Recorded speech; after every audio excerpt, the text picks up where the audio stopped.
Yes, the large number of trucks on the ring road is considered one of the main causes of traffic jams and accidents. And to discuss Moscow's traffic woes further, we're joined by Steve Prass from EOS Solutions, a company that's engaged in computer modelling the situation on the roads. First of all, is this definitely going to happen, Steve? I mean, at the moment, are you pitching? Have you got the contract? Whereabouts are we?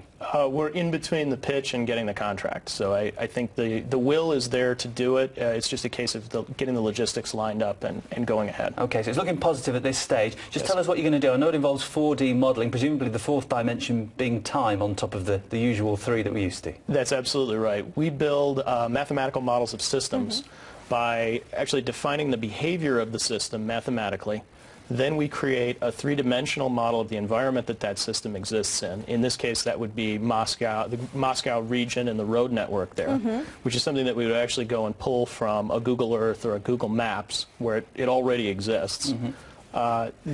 That mathematical model we would build up from actual traffic observations. Again, Google has a long library of this, as well as from satellite imagery. Right. And bring the two together in a model that allows us to test theories about how to improve traffic flow in the city of Moscow.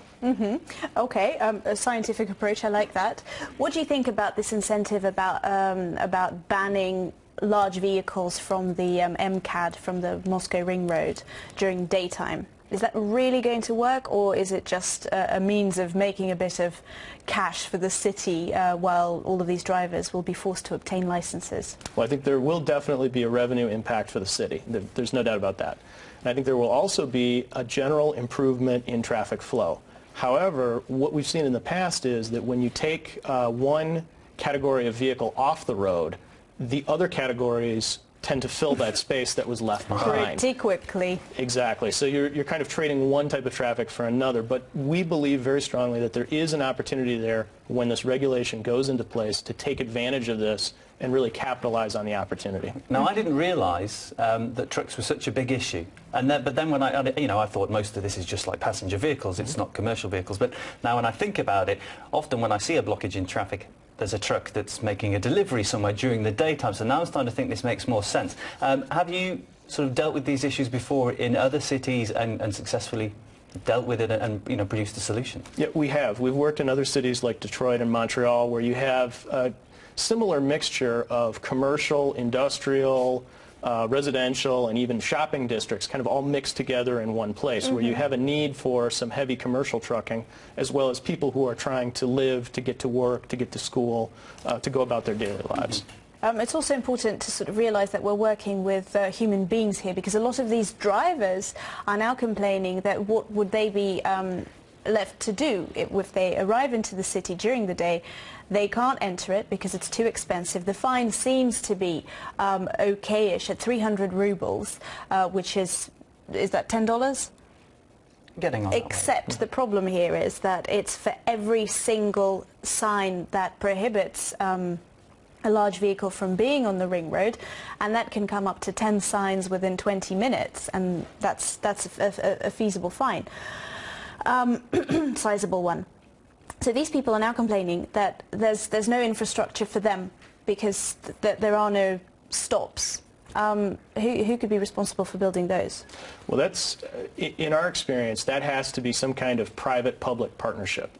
First of all, it has to be attractive and meet the needs of the truck drivers themselves. If they don't get any benefit from stopping at this place, they're not going to stop at that place.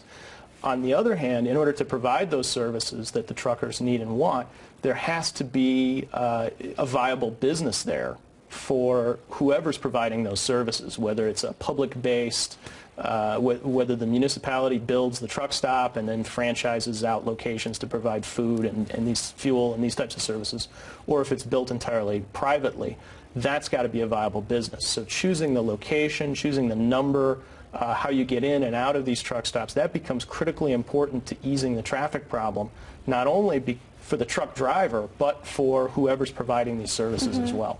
It has to be a win in both directions. Now, having watched Les Miserables recently, it reminds me very much of the Moscow traffic problem, because it's a miserable situation. And I just wondered, have the city authorities dreamed the dream, Anne Hathaway style, that they can actually solve the city centre traffic problems. You said it's several stages. I mean, do you get the impression that they want to take this all the way through to the very end game and basically solve the problem all over the city? Or at the moment they're just looking to take this one step at a time?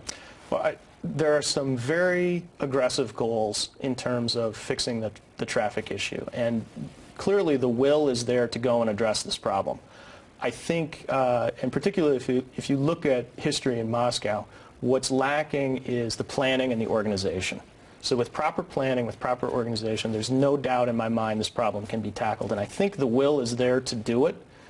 It's just a case of taking the time to work these things out, to test our theories and implement plans that have been validated. Mm-hmm. Prepare for statues of yourself around Moscow if you can pull this off, by the way. Absolutely. Best of luck with this. Thank you so much for finding the time and coming into the studio. Steve Prass, CEO of leading American corporation EOS. Thank you. Thank you. It was a pleasure.